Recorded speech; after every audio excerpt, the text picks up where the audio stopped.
नमस्कार दोस्तों भेल भारत हैवी इलेक्ट्रिकल्स लिमिटेड के Q1 के नंबर्स आ चुके हैं। कैसे रहे नंबर, सीधा लेके चलता हूँ रिजल्ट की तरफ। देखिए यहाँ पे जो नंबर दिए गए हैं वो करोड़ में हैं। सबसे पहले बात करेंगे इनकम की, तो रेवेन्यू फ्रॉम ऑपरेशन 5484 करोड़ है, जो एक साल पहले 5003 करोड़ थी। तो ईयर ऑन ईयर, और देखिए इस रिजल्ट को ईयर ऑन ईयर बेसिस पे देखना है अपने को, तो यहाँ पर आप देखेंगे ईयर ऑन बेसिस पे तो जंप दिखाई देगा। ऑलमोस्ट आप कह सकते हैं 8 से 10% के बीच का ये जंप है। But quarter it's a humongous loss, गिरावट है कहना चाहिए, लॉस नहीं। अदर इनकम 96.86 करोड़, जो एक साल पहले 113.77 करोड़ थी और पिछले क्वार्टर में 156 करोड़ थी। और जब आप इन दोनों को जोड़ेंगे तो टोटल इनकम जो निकल के आएगी वो है 5581 करोड़, जो एक साल पहले 5117 करोड़ रुपीस थे दोस्तों। ठीक है, और टोटल इनकम देखेंगे तो यहाँ पर आपको साफ साफ जंप देखने को मिल रही है quarter year on year base पे, और हमको इसे ईयर ऑन ईयर भी देखना है। अब खर्चों ने स्थिति और अच्छी की या खराब की है। Cost of material 3725 crore rupees, जो एक साल पहले 3403 करोड़ थी।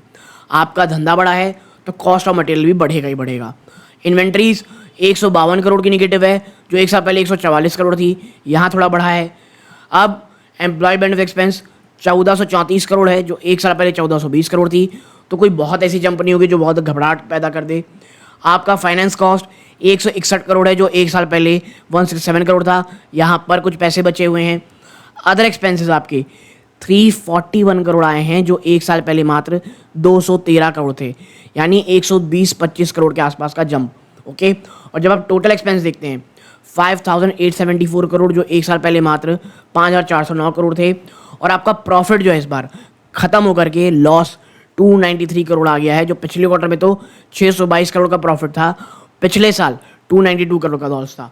तो ईयर ऑन ईयर ही आप देखेंगे तो आपके लॉस में आपको यहाँ जंप देखने को मिलेगा। ओके, और जब मैं यहाँ थोड़ा नीचे लेकर के चलता हूँ और प्रॉफिट और लॉस बिफोर टैक्स की बात करता हूँ, तो आप यहाँ पाएंगे 278.9, ऑलमोस्ट 279 करोड़ रुपीस का लॉस है, जो एक साल पहले 276 करोड़ था। ओके, और जब मैं यहाँ नीचे लेकर के चलता हूँ और देखता हूँ कि भाई total comprehend total net profit और लॉस फॉर द पीरियड, आप यहाँ पाएंगे तो ये 211 करोड़ हो जाता है घट करके।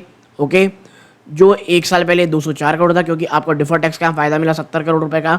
और आपकी ईपीएस जो 59 पैसा निगेटिव थी, वो एक साल बाद अब और खराब होकर के -61 पैसा हो गई है। ओके, और देखिए रेवेन्यू वाइज में आप देखेंगे तो दोनों तरफ में आपको जंप देखने को मिलेगा। कैसे, पावर में आप देखेंगे तो आपका धंधा 3960 करोड़ से बढ़ करके 4128 करोड़ हो गया। इंडस्ट्री का धंधा 1042 करोड़ से बढ़ करके 1356 करोड़ हो गया। और यही कारण है जो टोटल है आपको यहाँ जंप देखने को मिल रहा है। ओके, लेकिन जो सेगमेंट रिजल्ट है ना प्रॉफिट लॉस बिफोर टैक्स में, पावर में जहाँ आप 49.75 करोड़ रुपये कमाए थे, आपने 53 करोड़ रुपये ज़्यादा, ऑलमोस्ट 54 करोड़ का आपने लॉस पैदा कर लिया है। और पिछले क्वार्टर में ये 1145 करोड़ का प्रॉफिट था। तो जो पावर एक समय में इतना पैसा बना के दिया था, वो अब लॉस दिखा रहा है। आपकी इंडस्ट्री से जहां आपको 26 करोड़ से ज़्यादा का लॉस था, उस पर 63 करोड़ का प्रॉफिट हो गया है। यानी अगर इंडस्ट्री में पिछले साल वाला हाल होता तो चीज़ें बद से बदतर होती दिखाई देती। अब देखना यह है कि जब मैं ये वीडियो रिकॉर्ड कर रहा हूँ, बाजार भेल के इन नंबर्स को किस तरह लेता है। लेकिन आप यहाँ तक जुड़े रहे, बहुत बहुत धन्यवाद। ये इस वीडियो का अंत है। जय हिंद दोस्तों।